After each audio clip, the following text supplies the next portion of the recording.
Hello everyone, and today we will be presenting you the M56 Scorpion. This is an American Tier 7 tank destroyer and it's premium, and it's also available in the premium shop for this week. What we get if we buy this beast?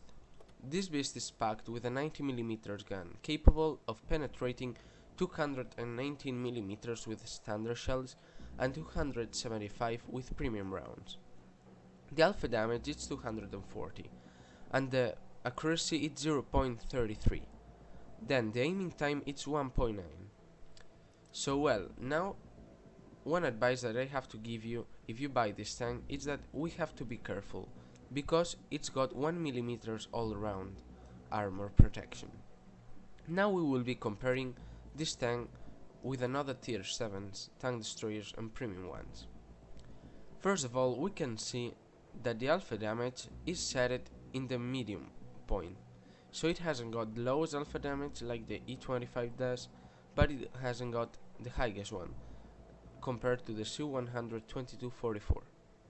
Then the penetration, it's the second best penetration of all tank destroyers in the game, after the AMX AC-46. The medium penetration of the Scorpion, it's 219, 10 less than the AMX. Then we have to say that this tank it hasn't got any preferential matchmaking, so we will be often be facing with tier 8s and tier 9s, but hey, we don't have any problem, because with our medium penetration we will be able to deal perfectly with the tier 8s, and if we face tier 9s we'll have the highest penetration among all tier 7s. This one is 275. One drawback about this shell is that it's high explosive anti-tank, so what it means that it's hit. But this hit is a special one. The hit velocity shell is set at 1217 meters per second, so it's actually fastest than the AP one. Okay, let's go back again with the comparison. So we've seen this. Now we will compare the DPM. The DPM is set in the low side of the tank destroyers of tier 7. It's not the worst like the AMX AC-46, but it's not the best like the Su-122 that it's at 3000. So we are watching these statistics and we're saying that our DPM is 1100 less than the Su-122. This is a big drawback comparing to the Su-122. Then we will see that the mobility of this tank it's great because the tank only weighs 7 tons, and if we compare with the 32.8 or the 50 tons of the AMX, we will be watching that with our horsepower of 200 we will be getting a whopping 28 power to ton ratio. So what it means is that our tank we will be able to accelerate to our max speed of 45 kilometers per hour very fast. We also have to say that the backwards speed is the best among all tier 7 excepting the E25 that now it's not longer available in our servers. Then, what to say? Then, one key point of this tank it's the concealment. It's set at 22.7 stationary and 5.41 while shooting. This is not even closer to the E25, but I will remind you again that this tank is not longer available. So now we should be comparing this tank concealment with the Su-122-44. Well, we can see that it's not much more bigger the difference. The difference between them, as here we can see, it's 2.8 and 1.48. Now, another point that we should mention is the vision. Here we can see that our vision is set at 350, So it will require us to get to the maximum view range to equip a telescope, binocular telescope. Now let's go and let's see which equipment we should use in this tank. In this tank we should use gun rammer, binocular telescope and camouflage net. Okay, so now I will explain you a bit how to play this tank.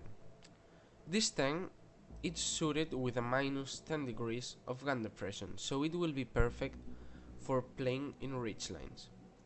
We can see that the hitbox of this tank in the small turret it's only this part, so it will be very difficult to shoot if we are playing in ridge lines. So now let's stop about talking about theory crafting and let's get stuck into some gameplay.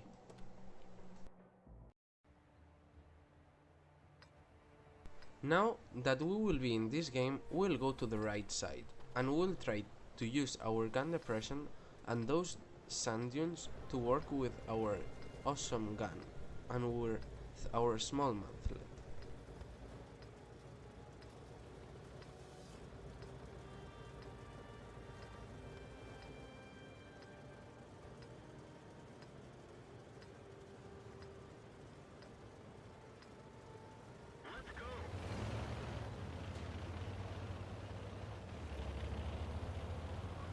As you can see, the top speed is being already reached.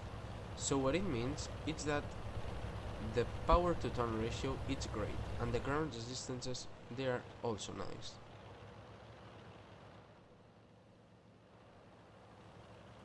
Now we'll try to get here first and see that our team will not cover us. We'll try to make one shot and then we'll try to go backwards again.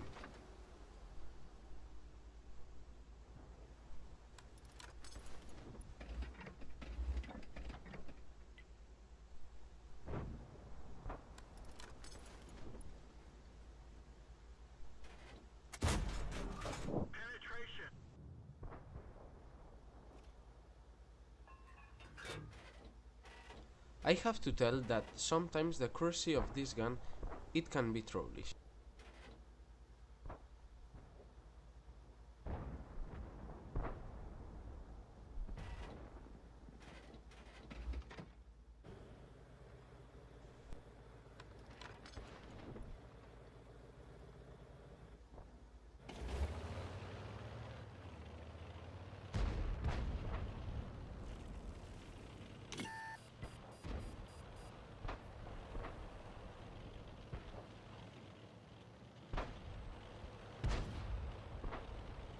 We've been spotted, so now we will go and we will fall back.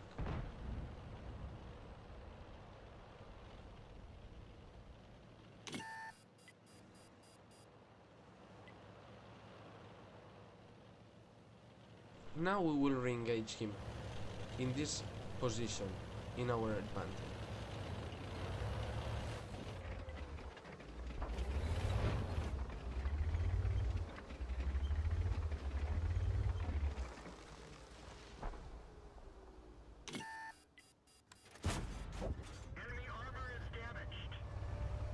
Here we can see that the 17 kilometers per hour of traverse they are playing in our game.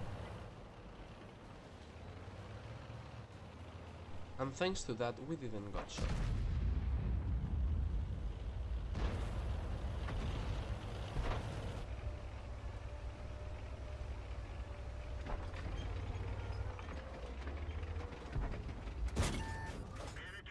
Here, as you could see, they will be not shooting us. Thanks to our small size, they will be missing very often.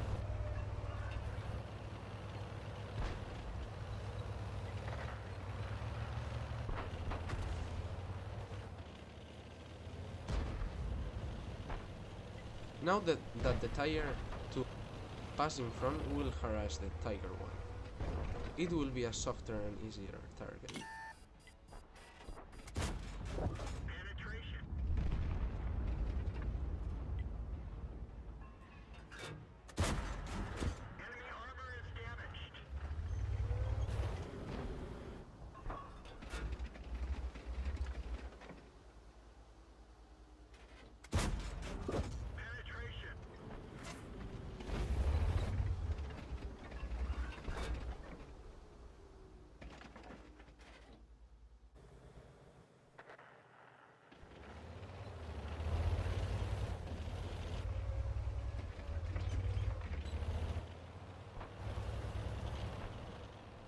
Now we will use our speed to hunt the tiger one.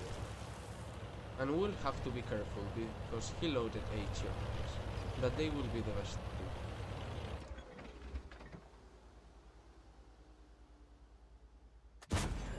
Enemy armor is damaged.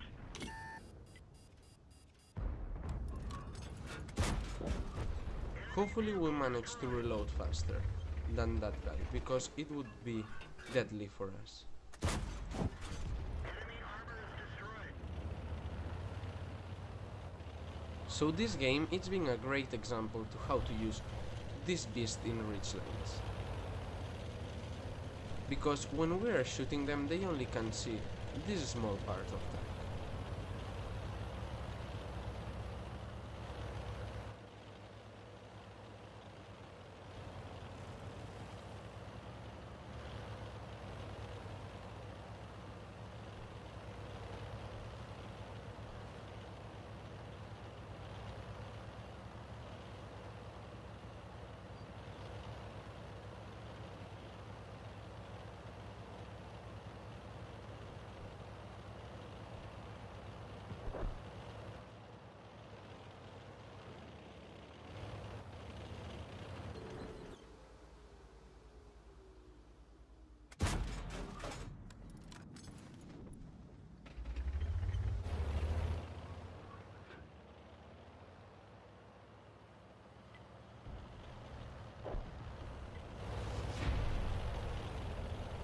Now we will see the post-game stats.